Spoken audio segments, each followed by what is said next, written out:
जय गुरुदेव। परम पूज्य स्वामी जी महाराज का गुजरात भ्रमण और सत्संग सन 1969।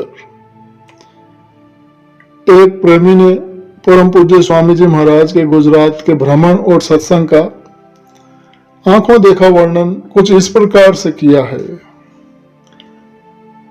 10 दिनों का सत्संग का कार्यक्रम पूरा करने के बाद परम पूज्य स्वामी जी महाराज 29 मई सन 1969 को सवेरे 3 बजे इंदौर से रवाना हुए। स्वामी जी महाराज के साथ में 2 गाड़ियां थी।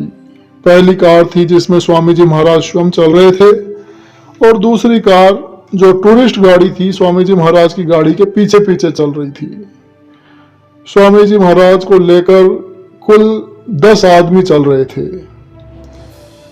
श्री प्यारेलाल जी पाठक, जिन्हें सारी संगत बाबा जी के नाम से जानती है, विश्वनाथ जी यादव, जगदम्बा प्रसाद त्रिपाठी, सच्चिदानंद जी, लाल देव जी, भजन सिंह जी, इंद्रलाल मैनेजर साहब, तारा बहन और मुन्ना स्वामी जी महाराज के साथ थे। तो 5 बजे हम लोग धार नगरी पहुंचे। राजा भोज इस नगर में रहते थे और ये नगर उनकी राजधानी था। करीब 6 बजे स्वामी जी महाराज ने गाड़ी को पुल के पास रोका और दूर से इशारा किया कि उधर से जाकर पानी ले आओ। हालांकि वहां पानी दूर तक बिल्कुल नहीं दिखाई पड़ता था। स्वामी जी महाराज ने कहा कि यहां सब लोग नाश्ता कर लें। तो बाबा जी ने हंसते हुए स्वामी जी से कहा कि इतने सवेरे भूख कैसे लग गई। तो स्वामी जी महाराज ने मुस्कुराते हुए जवाब दिया कि गाड़ी चला रहा हूं, ड्राइवर को भूख ज्यादा लगती है। तो 1 घंटे बाद फिर हम लोग पहुंचे झबुआ। यह स्थान धार से करीब 60 मील की दूरी पर है। यहाँ पर कुछ भीलों के बच्चे टहल रहे थे तो स्वामी जी महाराज ने गाड़ी रोकी और इन बच्चों को प्रसाद बतासे देने के लिए बुलाया, लेकिन ये बच्चे डरकर भाग गए। तो स्वामी जी महाराज ने एक प्रेमी को इन्हें प्रसाद देने के लिए भेजा तो ये और तेजी से भागने लगे। ये देखकर स्वामी जी महाराज और सभी प्रेमी हंसने लगे। फिर झबुआ से आगे चलने पर सड़क के किनारे कहीं कहीं कोल भील मिलने लगे और गाड़ी रोक रोक कर स्वामी जी महाराज उन्हें अपने हाथों से प्रसाद देते रहे। हालांकि भील हम लोगों को देखकर घबरा जाते थे, इसलिए बाबा जी प्यारेलाल जी पाठक जी उन्हें मामा कहकर बुलाने लगे। तो ये जातियां मामा कहकर बुलाने पर बहुत प्रसन्न होती हैं, तो ये खुशी खुशी आकर अब प्रसाद लेने लगे। तो आगे भीलों का एक बड़ा जत्था मिला। आदमियों के सिर पर पगड़ी थी जिसके बीच में ऊन या रंगीन काड़े की पट्टी थी और कुछ भील पगड़ी में पंख लगाए हुए थे। सबके कंधे पर धनुष बाण, हाथ में बरछा या गंडासी थी। कानों में जंजीर पहने थे जो नीचे लटकती थी। तो स्त्रियां और लड़कियों के जो सिर पर वहां जो उन्होंने पहना था वो कपड़े थे।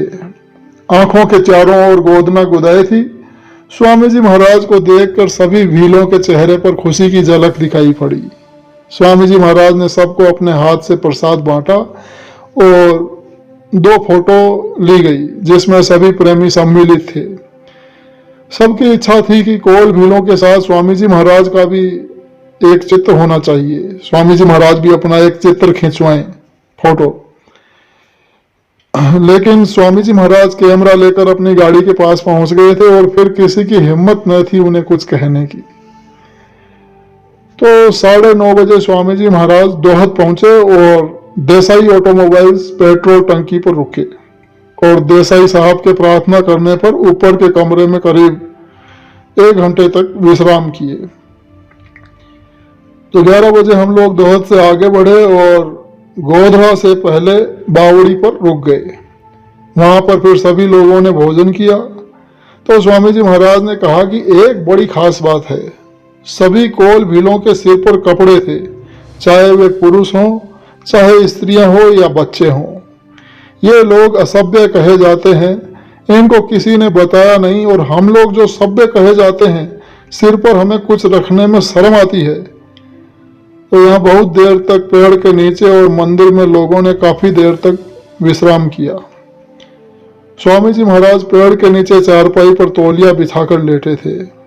जिस कुएं से पानी लिया गया उसमें नीचे तक सीढ़ियां थी जिनसे उतरकर पानी भरा जाता था।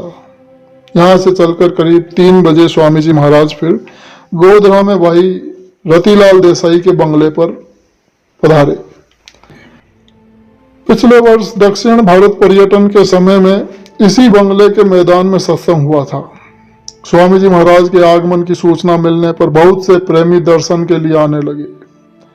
लोगों ने अपनी अपनी साधना के संबंध में स्वामी जी महाराज को सुनाया कि अंतर में उन्हें क्या अनुभव होता है। एक वकील साहब भी आए और साधना संबंधी कठिनाइयों के विषय में स्वामी जी महाराज से बातचीत किए। उन्होंने कहा कि दिसंबर महीने में भंडारे के समय मथुरा आश्रम पर आएंगे। इस समय में केवल रूहानी भेद और सत्संग सुनाया जाता है। बरामदे में झूला पड़ा हुआ था। स्वामी जी महाराज थोड़ी देर तक इस पर बैठकर झूला झूलते रहे और बातें करते रहे। गुजरात में मकान मकान में झूले हैं, या यूं कहा जाए कि कमरे कमरे में झूले हैं। बाहर मैदान में भी झूला पड़ा हुआ है। एक प्रेमी तो रात में इसी पर बिस्तर लगाकर सो गया। जय गुरु।